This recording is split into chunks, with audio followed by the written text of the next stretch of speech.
कुछ लम्हे ऐसे गुजरे, कुछ लम्हे ऐसे गुजरे, कुछ एहसास ऐसे गुजरे, कुछ लम्हे ऐसे गुजरे, कुछ एहसास ऐसे गुजरे। कभी ली गुलों की खुशबू, कभी ली गुलों की खुशबू, कभी बारिशों में भीगे।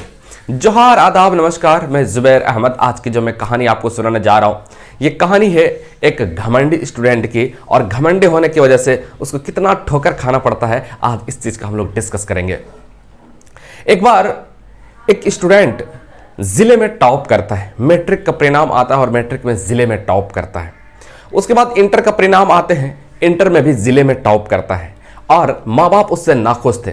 अब सोचने वाली बात यह है कि कोई भी बेटा, किसी भी व्यक्ति का बेटा अगर ज़िले में टॉप करे तो उसका गर्व से तो उसके माँ बाप का सीना फूलना चाहिए ना, और फूलता भी है और सुनाता भी है कि मेरा बेटा टॉप किया है। लेकिन उसके माँ बाप नाराज़ थे। नाराज़ इसलिए थे कि वो सख्ती से कड़क, उसके अंदर बड़ी घमंड थी, उसके अंदर बड़ी ईगो थी, उसके अंदर जो है ना बड़ी घमंड आ चुका था। उसको लगता था कि मेरे जैसा स्टूडेंट कोई है ही नहीं, और इस बात से जो है ना उसके माँ बाप बड़ी दुखी रहते थे, बहुत तकलीफ होती थी। और ये लड़का जब भी बात करता था तो किसी से ऊंची आवाज़ में बात करता था और हमेशा दूसरों को नीचा दिखाने की कोशिश करता था। माँ बाप को ये बात अच्छी नहीं लगती थी। माँ बाप चाहते थे कि मेरा बेटा अच्छा है, टैलेंट है, तेज है, टॉप करता है, मेहनती है, तो इसका मतलब यह है कि थोड़ा सा झुक करके रहे।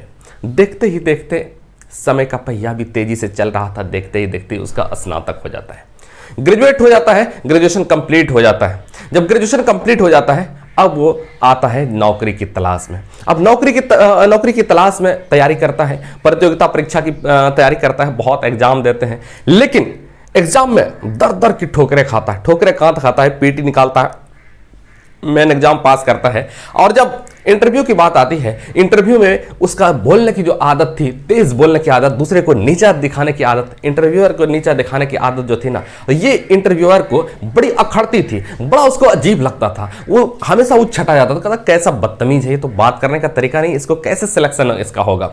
वो हमेशा छटाई हो जाता था। बहुत प्रयास किया, बहुत एग्जाम में कोशिश की, बहुत प्रयास किया, लेकिन आखिरकार उसको सफलता नहीं मिली तो हताश हो गया, निराश हो गया कि अब क्या किया जाए, अब क्या किया जाए। बहुत बार प्रयास कर लिया, बहुत बार प्रयास कर लिया, और उसको हमेशा यही लगता था कि मेरा जो एकेडमिक क्वालिफिकेशन देखेगा ना, मेरा जो डिग्रियां देखेगा ना, मेरा जो देखेगा इतना इतना टॉपर किया, इतना अच्छे नंबर से पास किया, तो मेरा सिलेक्शन तो होना तय है। ऐसा हो नहीं रहा था, बड़ा परेशान चल रहा था।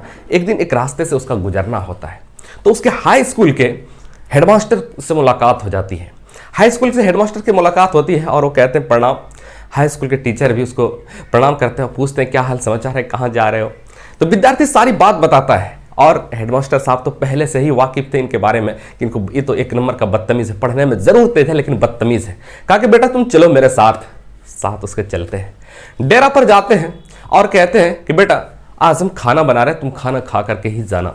ऐसा ही होता है, खाना चढ़ा दिया जाता है, चावल चढ़ा दिया जाता है गैस पे, और ये बाहर आ जाते हैं और बातचीत करने लगते हैं, गपशप शुरुआत करते हैं, बातचीत करने लगते हैं। और फिर कहते हैं कि जा बेटा देख तो चावल हो चुका या नहीं। उसके बाद फिर वहाँ से वो निकलते हैं और जाते हैं अंदर, किचन रूम जाते हैं और कहते हैं हाँ चावल हो चुका है, हम गैस बंद कर देते हैं। तो हेडमास्टर साहब ने भी कहा कि बंद कर दो, बंद कर देते हैं। उसके बाद फिर हेडमास्टर साहब आते हैं और कहते हैं कि तुमने कैसे जाना ये बात कि चावल हो चुका है। तो विद्यार्थी कहता है, स्टूडेंट कहता है उसका कि हम उसके हंडी से एक चावल निकाले और चावल निकाल करके हम दबा करके देखे तो चावल हो चुका था। तो कहता यही बात तो मैं तुम्हें समझाना चाहता था। एक चावल पूरे हांडी के जितने भी चावल हैं उन सारे चावलों का अवलोकन नहीं कर सकता। सारे चावल जो है ना, सारे चावलों को किस तरह से खाना बन चुका है ये चीजें नहीं कर सकता है। ये खाना स्वाद में पता चलेगा, कौन सा चावल थोड़ा सा पका है, कौन सा चावल थोड़ा सा ज्यादा पक गया है, कौन सा चावल थोड़ा सा कम है, ये खाने के वक्त पता चलेगा। उसी तरह से तुम्हारे अंदर जो है ना सिर्फ पढ़ाई ही नहीं, तुम्हारे अंदर अच्छे गुण, अच्छे विचार, बातचीत, दूसरों के प्रति कैसे बात करते हैं, बड़ों से कैसे बात करते हैं, छोटों से कैसे बात करते हैं, बड़ों का इज्जत कैसे करते हैं, छोटों का शफकत कैसे करते हैं, ये सारी तमीज़ें सिर्फ पढ़ाई से नहीं बेटा, अच्छे बिहेवियर से होनी चाहिए। अच्छे बिहेवियर से होते हैं।